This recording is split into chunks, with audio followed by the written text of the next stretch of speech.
Alright, welcome to Smokey Reacts slash Smokey Proof Korea. This is a quick one. I say it's quick. I've turned a 5-minute video into 30 minutes, so don't let me get the line. Somebody told me I should watch a video on Suga making his studio because I'm a gear slut. So I was like, oh yeah, check that out. I found a video, but it's only like 2 minutes, and I don't particularly know how well I'll be able to look at all the gear in this 2-minute video. So what we can see, we'll see, but it'd just be nice to kind of see kind of what setup he's working with in his like own personal professional studio. So that's what we're doing today. If you could please hit that like, subscribe, Patreon's in the description. Let's get into this. He got studio. He spent money. That's a Rode piano, I believe. That's a MacBook. But I can't really see anything else. Not a MacBook. That's an iMac.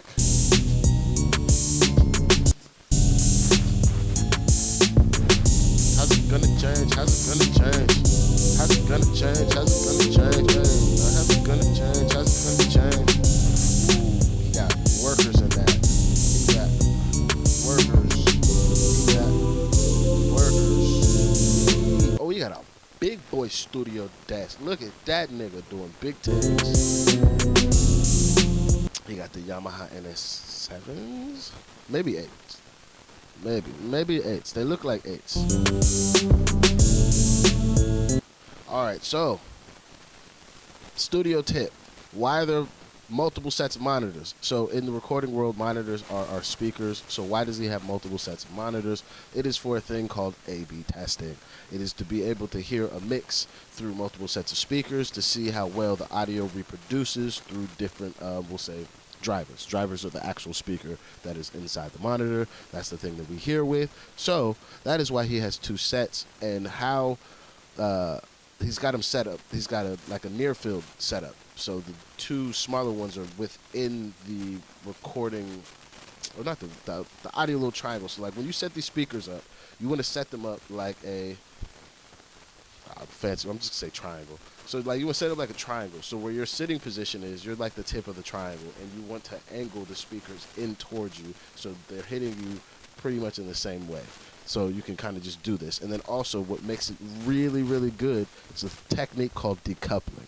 So the things sitting under the speakers decouple or separate them from the actual mixing desk. And the reason why you do this is because there's frequencies and fucking reverberations that could muddy the mix or give you some false signals or frequencies that you may not actually be hearing. So you want to decouple the speaker from your desk to avoid that. Also, seeing this gentleman with the blurred face standing behind the mixing desk, this is also something that you have to do. There's like mathematical equations that you can do. I'm not in it that deep. But we set the mixing desk far enough away from the wall so the back of the speakers, because there's a hole on the back, it shoots sound out of the back as well, not just the front.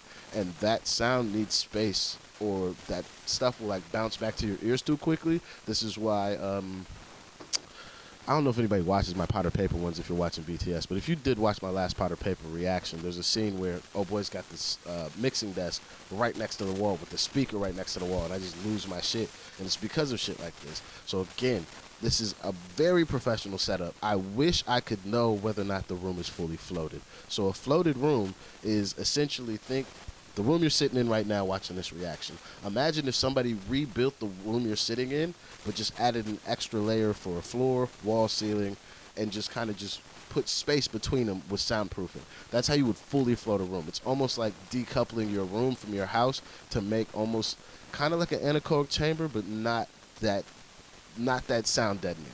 The reason you do this is because you want to try and separate out as much bullshit as possible when you're mixing, so when you can hear what you're doing at that level, boy, the shit you can do, just it ups the level of quality of music that you have.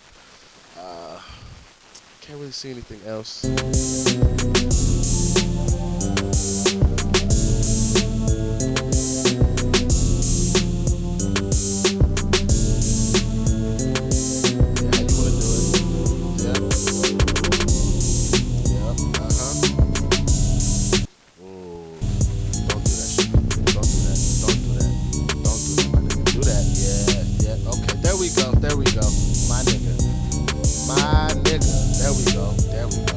gotta get that. You have no idea how important this is. Oh, you have no idea how important the little scoots of these fucking monitors become. Like, cause if that shit just misses your ears wrong, or you're just not sitting in the right position, you'll just be like, why does this song sound like shit? And it's just cause you have the speakers in the wrong position.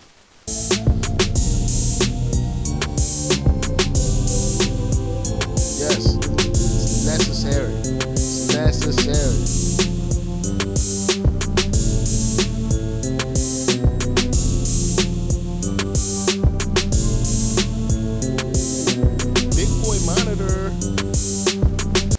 Fucking confused though. What the fuck did we get the Mac for? Always is we get rid of the Mac and we're running a full Pro Tools rig. Where the fuck the Mac go? Alright. It was just a placeholder?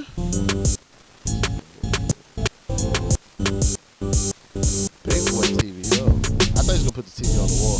A tip, pro tip, don't fucking put the TV on the wall. It looks good, don't get me wrong, but when you're trying to mix, you gotta sit like this and look up at the goddamn TV. Oh my God, it does a number on your neck. And if you're fucking mixing for like 6 hours, oh god damn it, it's long. You slept past me, my brother. That's a PC, my boy. That's a PC. Or it's a power converter. Or a power conditioner, actually. Excuse me.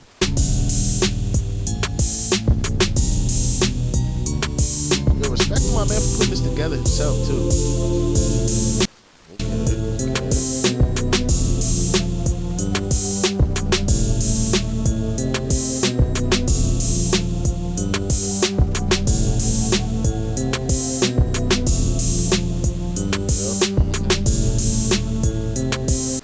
So it looks like either an Avalon preamp, the little silver thing on the left-hand side by the white cup. That's like an Avalon preamp. That's, oh my God, you put your voice through one of those. Jesus.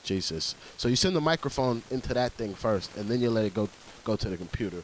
The reason you do that is because it, fuck, I always feel like I sound like a pretentious dickhead saying this, but it colors the vocal frequencies in a way that just makes, like, adds like these warm harmonics to your voice that just sound so good, and it like really lifts up the vocal, makes it sound so much better. That's what that's for. If it is an Avalon, I could be completely wrong, but it looked like an Avalon, but I can't really see it. And then this big ass thing on the right, I don't know what the fuck that is. It looks like it may be like a controller of some sort. So like a controller is just something that allows you to control something visually or physically that would be visibly viewable on the screen. So that's kind of what that looks like that might be, but I don't know what that piece of equipment is though. And then that's just his talk box, the thing he's touching right there. Like, say he's running a session. Like, it has a bunch of other features, but that's initially just going to be, like, so you can talk to folks and do, like, it's louder, quieter, like, mute the fucking shit. Like, they got most of those controls in that thing. I don't know which one he has, though.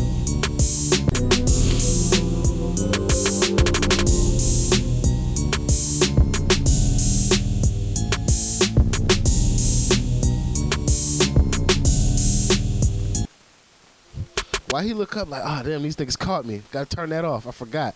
Yeah, that's it. Oh, he's got the sustain pedal on that, so that piano, if it's not a Rode, it might be a Yamaha, a really good Yamaha. But because it has the two little silver pedal things for sustain on the bottom, it might have the weighted keys, which makes it feel very natural to play it like it's a real piano.